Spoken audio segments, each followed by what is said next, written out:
ঢালিউডের আলোচিত অভিনেত্রী পরীমণি আবারও আলোচনায়। প্রযোজনা প্রতিষ্ঠান জাজ মাল্টিমিডিয়ার সঙ্গে নতুন একটি প্রজেক্টের ইঙ্গিত দিয়েছেন তিনি। সম্প্রতি বিশ্ব পরি দিবস উপলক্ষে জাজ মাল্টিমিডিয়ার কর্ণধার আব্দুল আজিজ পরীমণির বাসায় গেলে একসঙ্গে কেক কাটার মুহূর্ত সামাজিক মাধ্যমে ছড়িয়ে পড়ে। পরে পরীমণি নিজের ফেসবুক পোস্টে লেখেন, celebrating something big coming soon, জাজ multimedia x Pori Moni এগ্যান।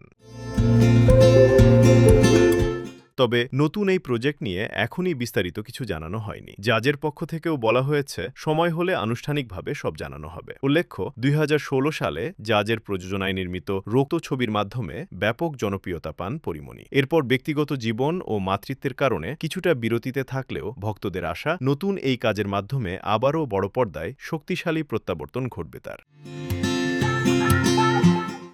Desk report, press desk, BD.